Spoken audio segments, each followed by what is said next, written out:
Hello students, आज का हमारा टॉपिक है questions of capacitor on the based of Wheatstone bridge. तो सबसे पहले मैं आपको समझाऊंगा कि ये व्हीटस्टोन ब्रिज हमारा क्या होता है और ये कैसे काम करता है। चलो चलते हैं, हम व्हीटस्टोन ब्रिज के बारे में हम यहाँ पर समझते हैं। बच्चों देखो, अगर हमारा इस टाइप का कोई डायग्राम हमें मिलता है, हमें इस टाइप का कोई डायग्राम यहां से मिलता है, ओके, इस टाइप का डायग्राम, ये मेरे पास ए पॉइंट, ये मेरे पास बी पॉइंट और इसके अंदर भी यहां से कैपेसिटर जुड़ा हुआ है इस वाले पॉइंट से।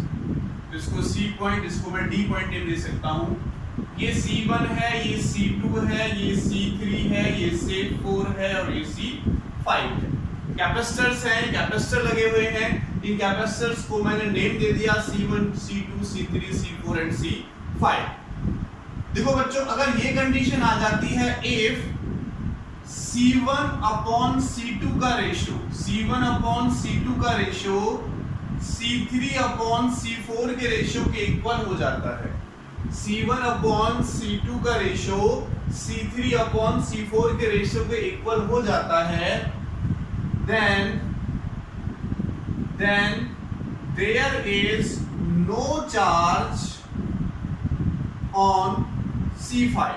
तो इस C5 पर कोई भी चार्ज नहीं होगा, there is no charge on C5। और जब C5 पर चार्ज ही हमारा नहीं होगा तो हम इसको इंक्लूड ही नहीं करेंगे, इसको यहां से इंक्लूड ही नहीं करेंगे, हटा भी सकते हैं, इसको हटा देंगे यहां से। ठीक है, जैसे हम इसको हटाते हैं तो आपको पता चल जाएगा कि यहां से जो चार्ज आएगा वही चार्ज इस पे होगा, इस पे जो चार्ज होगा वही चार्ज इस पे होगा। तो ये दोनों सीरीज में एंड ये दोनों सीरीज में, इसका रिजल्टेंट और इसका रिजल्टेंट आपस में पैरेलल में, तो हम फाइनल इक्विवेलेंट कैपेसिटेंस यहां से फाइंड आउट कर लेंगे। क्लियर? अगर ये कंडीशन हमारे पास है कि C1 अपॉन C2 का रेशियो C3 अपॉन C4 के रेशियो के इक्वल हो जाता है, then there is no charge on C5। और जब C5 पर हमारा कोई चार्ज नहीं होगा तो उसको हम वहां से रिमूव कर देंगे। उसके बाद ये हमारे पास सीरीज में, ये सीरीज में और रिजल्टेंट हमारे पास पैरेलल में करके हम फाइनल इक्विवेलेंट कैपेसिटेंस निकाल लेंगे। ओके बच्चों, चलो अब इसके बेस पर एक छोटा सा क्वेश्चन मैं पहले देखता हूं, बहुत ही सिंपल सा क्वेश्चन, फिर थोड़ा सा क्वेश्चन की जो रेंज है वो थोड़ी सी हम आगे बढ़ाएंगे।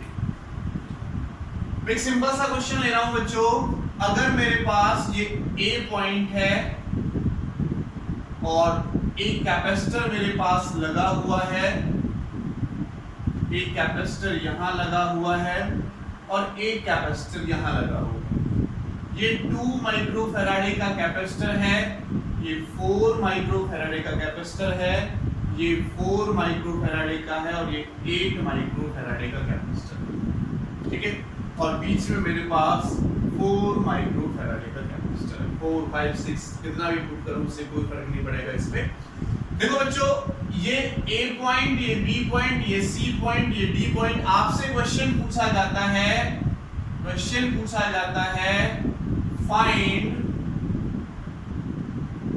Find equivalent capacitance between A and B. A और बी के बीच में आपको इक्विवेलेंट कैपेसिटेंस यानी टोटल कैपेसिटेंस फाइंड आउट करना है। तो आप कैसे करोगे? तो सबसे पहले हमें देखना होगा कि क्या व्हीटस्टोन ब्रिज की कंडीशन पूरी हो रही है। देखो, अगर मैं 4/2 करता हूं तो कितना होगा 1/2, और अगर मैं 4/8 करता हूं तब भी कितना है 1/2, यानी 2/4 और 4/8 का रेशियो 1/2 आया। अगर ये रेशियो मेरे पास सेम आता है तो व्हीटस्टोन ब्रिज की कंडीशन पूरी होगी और there is no current from 4 microfarad. 2/4 का रेशियो जो होगा वही रेशियो 4/8 का होगा।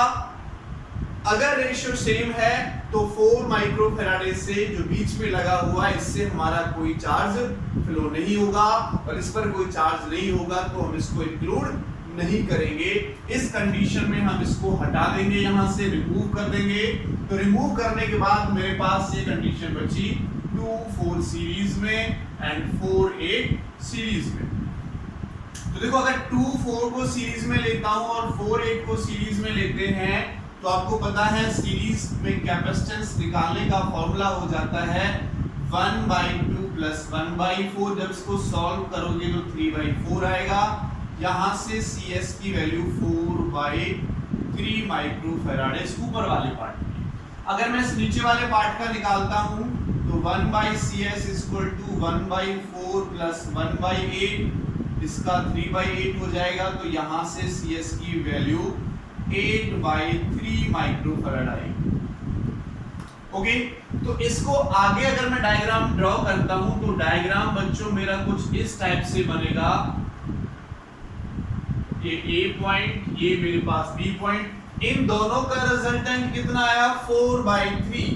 तो बच्चों ये मेरे पास हो जाएगा 4/3 माइक्रोफैराड और इन दोनों का रिजल्टेंट कितना आया 8/3। तो ये मेरे पास 8/3 माइक्रोफैराड हो जाएगा। अब ये दोनों किसमें है, पैरेलल में है और आप पैरेलल का फॉर्मूला जानते हैं CP = 4/3 + 8/3 और 4/3 + 8/3 जब आप इसको करोगे, इसको सॉल्व करोगे तो कितना होगा बच्चों, देखो 12/3, ठीक है। 12/3 का मतलब 4 माइक्रोफैराड है। तो हमारे पास A और B का इन दोनों का रिजल्टेंट हमने निकाल लिया, कितना आया 4 माइक्रोफैराड है, हमारे पास इसका आंसर आ जाएगा। Is that clear? बात आपको समझ में आ गई होगी। अगर व्हीटस्टोन ब्रिज कंडीशन है तो बीच वाला हमें नहीं लेना है और उसके बाद हम क्वेश्चन को सीरीज पैरेलल के हिसाब से सॉल्व कर सकते हैं। ओके बच्चों, चलो नेक्स्ट क्वेश्चन की तरफ चलते हैं बच्चों। हम एक नेक्स्ट क्वेश्चन लेते हैं। नेक्स्ट क्वेश्चन लेते हैं हमें इस टाइप से कैपेसिटर्स दे रखे हैं। यहां एक कैपेसिटर यहां से कनेक्ट है और यहां एक कैपेसिटर यहां से कनेक्ट है। ये पॉइंट मेरा A और ये पॉइंट मेरा B, ठीक है। यहां पर बच्चों ये हमारे पास जो कैपेसिटर है ये C और ये मेरे पास 2C। सिमिलरली ये हमारे पास C और ये हमारे पास 2C दे रखा है और ये भी हमें 2C दिया। ओके क्लियर, बात समझ में आ रही है? यहाँ से ये हमें दिया हुआ है, हमें A और B के बीच में इक्विवेलेंट कैपेसिटेंस फाइंड आउट करना है। देखो जहां पर भी हमारे पास 5 कैपेसिटर आ जाते हैं, जहां पर भी हमारे पास 5 कैपेसिटर आ जाते हैं तो वहां पर हम सबसे पहले ये देखेंगे कि क्या हमारी व्हीटस्टोन ब्रिज की कंडीशन पूरी हो रही है। अगर व्हीटस्टोन ब्रिज की कंडीशन पूरी नहीं हो रही है तब हम अपना नेक्स्ट स्टेप उठाएंगे। पहले हम चेक करेंगे 5 और मोर कैपेसिटर के केसेस में कि क्या हमारी व्हीटस्टोन ब्रिज की कंडीशन पूरी हो रही है या नहीं हो रही है। तो देखो बच्चों, अगर मैं इसको लेता हूं तो मैंने इस पॉइंट को, ये पॉइंट तो हमारा A है ही, ये पॉइंट हमारा B है, इस पॉइंट को मैं C और इस पॉइंट को मैं D नेम दे देता हूं। C हमने ले रखा है तो C की जगह पर इस पॉइंट को D और इस पॉइंट को E हम नेम दे सकते हैं। तो मैं थोड़ा सा इसको व्हीटस्टोन ब्रिज की शेप में लेके जाऊंगा क्योंकि मुझे देखो A और B के बीच में तो निकालना ही है, तो A और B को तो मैं इधर रखूंगा, D को मैं ऊपर ले जाता हूं और E को मैं नीचे रख देता हूं। अब देखो जो कैपेसिटर मेरा जहां से कनेक्ट है उसको हम कनेक्ट कर देते हैं। देखो A से मेरा एक कैपेसिटर E से कनेक्ट है, A से मैंने एक कैपेसिटर E से कनेक्ट लगाया और उसका कैपेसिटेंस है C। सिमिलरली A से एक कैपेसिटर D से कनेक्ट है C का ही, A से एक कैपेसिटर C का मैंने D से कनेक्ट कर दिया। क्लियर भाई? देखो A से होता हुआ C कैपेसिटर E से कनेक्ट, C कैपेसिटर E से कनेक्ट कर दिया। A से होता हुआ D से कनेक्ट, C कैपेसिटर कर दिया मैंने कनेक्ट। अब देखो B का पॉइंट, देखो B वाला पॉइंट ये, तो B वाला पॉइंट 2C से D से कनेक्ट है, तो B वाला पॉइंट मैंने 2C से D से कनेक्ट कर दिया। और देखो जो B वाला पॉइंट है वो मेरा E से कनेक्ट है 2C से, तो मैंने E से कनेक्ट कर दिया बच्चों 2C से। और देखो D से जो E कनेक्ट है वो भी 2C लगा हुआ है, तो D से E भी मेरे पास कितना लगा हुआ है, 2C लगा हुआ है। अब देखो क्या ये वीटस्टोन-ब्रिस्की कंडीशन बन रही है। देखो C/2C अगर मैं करता हूं तो कितना आता है 1/2, C से C कटेगा और C/2C, ये भी C/2C, ये भी C/2C।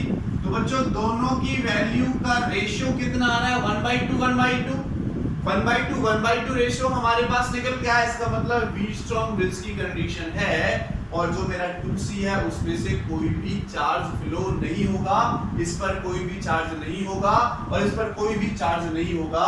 तो मैं बच्चों इसको हटा सकता हूं यहां से। तो मैंने इसको हटा दिया। आफ्टर रिमूवल ये दोनों कैसे हो जाएंगे बच्चों सीरीज में और ये भी दोनों कैसे हो जाएंगे सीरीज में। और सीरीज का निकालने का फॉर्मूला आपको पता है 1/c + 2c।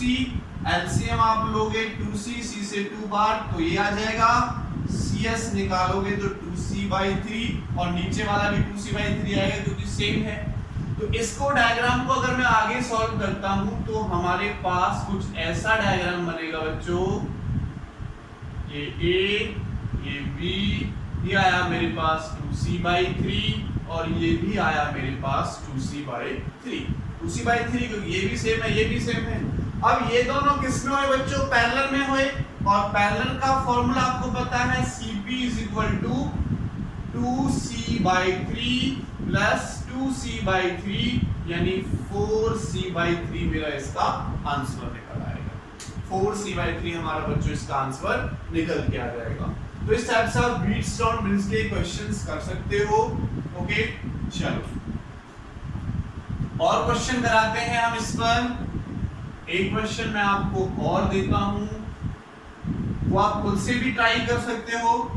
वीडियो को पॉज करके आप खुद से ट्राई कर सकते हो। तो बच्चों हमें क्वेश्चन दिया हुआ है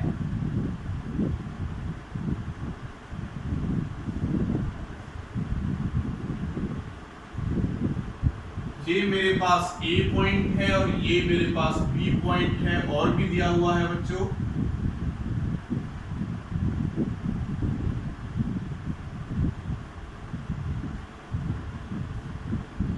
और यहाँ पर भी कैपेसिटर लगाया हुआ है और ये कनेक्शन हमारा यहाँ से, सॉरी ऐसे नहीं बनेगी कंडीशन, ये कैपेसिटर हमारा यहाँ से लगा हुआ है और ये ऐसे कनेक्ट। सारे के सारे कैपेसिटेंस जो है वो C दे रखे हैं बच्चों, सारे के सारे कैपेसिटेंस हमें C दे रखे हैं। कैपेसिटर के जो कैपेसिटेंस है वो C है। आपको वही क्वेश्चन है find equivalent capacitance between A and B। A आपका ये रहा, B आपका ये रहा, तो आपको इक्विवेलेंट कैपेसिटेंस फाइंड आउट करना है। तो आप इसको ट्राई कर सकते हो वीडियो को पॉज करके। मैं इसका आंसर निकालूंगा, बाद में मैच करना क्या ठीक आया नहीं आया। देखो बच्चों अगर मैं अंदर की बात करता हूं तो C/C और C/C इस कैपेसिटर को इंक्लूड नहीं करेंगे, है ना। या फिर सीधी बात कर लेते हैं, देखो ये A तो ये C/C और ये C/C बन रहा है वीटस्टोन-ब्रिस्की। देखो अगर मैं इसकी फॉर्म में बना देता हूं, A पॉइंट मेरा ये, A पॉइंट मेरा ये और B पॉइंट मेरा ये, है ना। ऐसे मैंने कैपेसिटर लगाया, ऐसे कैपेसिटर लगाया, ऐसे कैपेसिटर लगाया, तो ये मेरे पास B पॉइंट बच्चों, ये मेरे पास A पॉइंट। अब बीच में अगर मेरे पास देखो ये भी C है, ये भी C है, ये भी C है, ये भी C है, ये C पॉइंट या इसको D पॉइंट नेम दे देते तो ये D हो गया, इसको E नेम दे दिया तो मैंने E हो गया। इसको बस मैं ऐसे घुमा रहा हूँ, इसको मैंने घुमा के ऐसे बना दिया। अब बीच में कितना भी कैपेसिटर लगा हुआ हो, अगर देखो C/C क्या होगा 1 होगा, तो बीच के कैपेसिटर को हटाना ही है। तो टोटल हमें क्या करना है, हटाना ही है, तो सॉल्व करने की जरूरत ही नहीं है क्योंकि वीटस्टोन-ब्रिस्की कंडीशन पूरी हो रही है और इससे कोई चार्ज जाएगा नहीं, चार्ज जाएगा नहीं तो इस बीच वाले को सॉल्व करने की जरूरत ही नहीं है, तो इसको हम इंक्लूड ही नहीं करेंगे। तो क्या होगा C/C, C/2 ये, C/2 ये हो जाएगा बच्चों हमारे पास, ठीक है।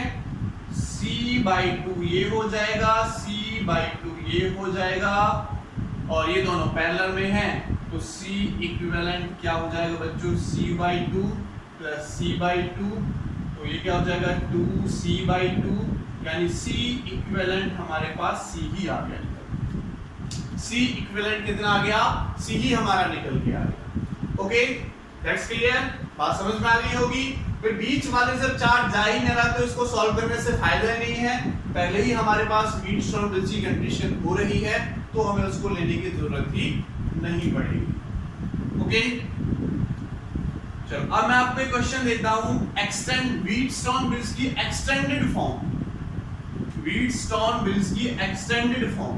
एक्सटेंडेड फॉर्म कैसी है, देखो ये मेरे पास एक कैपेसिटर, ये दूसरा कैपेसिटर, ये तीसरा कैपेसिटर इस टाइप से लगे हुए हैं, फर्स्ट, सेकंड, थर्ड। अब ये मेरे पास A है इधर और ये मेरे पास B है, इनके बीच में भी कैपेसिटर लगे हुए हैं बच्चों, ठीक है, ये भी C है, ये भी C है, सारे के सारे मैं सिलेक्ट कर लेता हूं, सारे के सारे बच्चों मैंने सिलेक्ट कर लिया।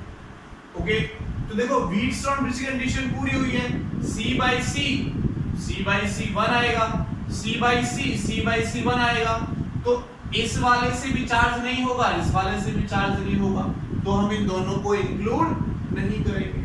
जब हम इन दोनों को इंक्लूड नहीं करेंगे तो बच्चों ये ऊपर वाले किस में होंगे, सीरीज में, नीचे वाले भी किस में होंगे, सीरीज में। सीरीज का फॉर्मूला लगा के जब इस ऊपर वाले को आप सॉल्व करोगे तो ये ऊपर वाला बच्चों आपको मिलेगा C/3 और नीचे वाला भी आपको मिल जाएगा C/3। अब ये दोनों पैरेलल में, तो C इक्विवेलेंट निकालोगे तो C/3 प्लस C/3 आंसर आ जाएगा 2C/3। कितना आंसर आ जाएगा, 2C/3। ये वीटस्टोन-ब्रिज की एक्सटेंडेड फॉर्म है, वीटस्टोन-ब्रिज की एक्सटेंडेड फॉर्म है, देखो C/C तो वीटस्टोन रेशो बना रहा है दोनों का, तो वीटस्टोन-ब्रिज की कंडीशन हमारी यहाँ पर बन रही है, ठीक है।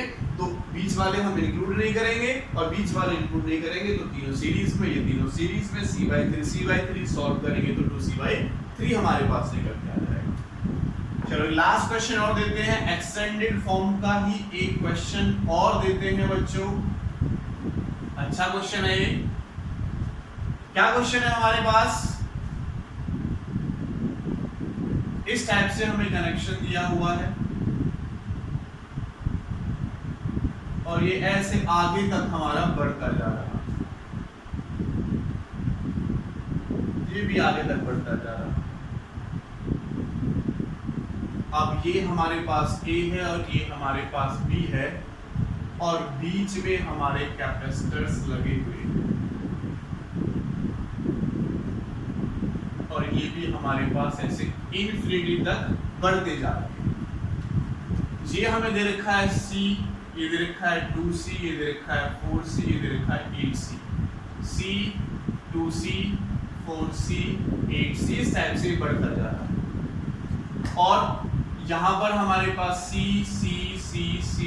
करके बढ़ते जा रहे हैं। तो हमें वही क्वेश्चन हमारा find equivalent capacitance between A and B, A and B के बीच में आपको इक्विवेलेंट कैपेसिटेंस फाइंड आउट करना है। तो देखो बच्चों C/2C 1/2 रेशियो आएगा, C/2C 1/2 रेशियो आएगा तो इंक्लूड नहीं करेंगे। उसके बाद देखो 2C/4C यहाँ से भी 1/2 आएगा, 2C/4C यहाँ से 1/2 आएगा, इंक्लूड नहीं करेंगे। 4C/8C तो ये इंक्लूड, यानी जो बीच वाले कैपेसिटर्स हैं वो बच्चों हमारे इंक्लूड नहीं होंगे, ठीक है। तो ऊपर वाले सारे सीरीज में और नीचे वाले सारे सीरीज में। अब ये इनफिनिटी तक जा रहा है तो आपको याद हो तो बच्चों ये हमारे पास जीपी सीरीज बनेगी, जैसे एपी सीरीज जीपी सीरीज होती है तो जीपी सीरीज बनेगी। जीपी सीरीज क्या होती है बच्चों, A1 A2 A3 A4 up to AN तक अगर कोई चीज होती है, ओके। तो यहाँ पर देखो क्या है, C है, 2C है, 4C है और 8C ऐसे बढ़ रहा है। जीपी सीरीज कब मानी जाती है, जब R क्या है मेरे पास बच्चों, R क्या है, A2/A1 equal to A3/A2 A4/A3, इसके अपॉन में ये, इसके अपॉन में ये, इसके अपॉन में ये। रेशियो अगर सेम हो, ये रेशियो अगर सेम हो तो ही जीपी सीरीज बनती है, अगर सेम नहीं हो तो जीपी सीरीज नहीं बनती है। तो देखो सेम आएगा नहीं आएगा, 2c अपॉन c करो, a2 अपॉन a1 है तो 2 आएगा, 4c अपॉन 2c करो 2 आएगा, ठीक है, ac अपॉन 2 आ रहा है, इसका मतलब जीपी सीरीज बन रही है। और जीपी सीरीज का सॉल्यूशन, यानी मैं ये बात बोलूं ऊपर वाले का सीरीज में निकालने का जो फॉर्मूला हमारे पास बनेगा, ठीक है, जीपी सीरीज का जो रिजल्टेंट निकालने का फॉर्मूला होता है बच्चों, वो होता है a अपॉन 1 माइनस r। क्या होता है? a upon 1 minus r। तो देखो a क्या है यहाँ पर, a क्या है? c है। a क्या है बच्चों? c है। 1 माइनस r कितना आ रहा है? इसको इससे डिवाइड करो 2 तो 2 आ रहा है, तो मैं लिख दूंगा क्या? c upon 1 minus 2। क्या हो जाएगा ये? c अपॉन 1 माइनस 2 हमारे पास निकल के आ जाएगा इसका सम। ये सुनो, c अपॉन 1 माइनस 2 हमारे पास यहां से निकल के आ जाएगा सीरीज कॉम्बिनेशन का। अब देखो बच्चों आगे, ये सीरीज कॉम्बिनेशन का सॉरी सीरीज कॉम्बिनेशन का तो ऐसे निकालते हैं ना, तो कैसे होगा? मैं पहले इसका कॉम्बिनेशन बना लेता हूँ, 1/c सीरीज कॉम्बिनेशन बना लेता हूँ, बनाने डायरेक्ट मैंने कर दिया। तो अभी ये ऐसे दे रखा है, अब मैं सीरीज कॉम्बिनेशन में निकालूंगा तो क्या होगा? 1/cs equal to 1/c plus 1/2c plus 1/4c plus 1/8c। ये बच्चों ऐसे जाएगा, क्योंकि सीरीज कॉम्बिनेशन की मैं बात कर रहा हूं, तो ऐसे भी हमारा रेशियो सेम आ रहा है, लेकिन सीरीज कॉम्बिनेशन निकालते कैसे? ऐसे निकालते हैं, तो वो रेशियो ये बनेगा।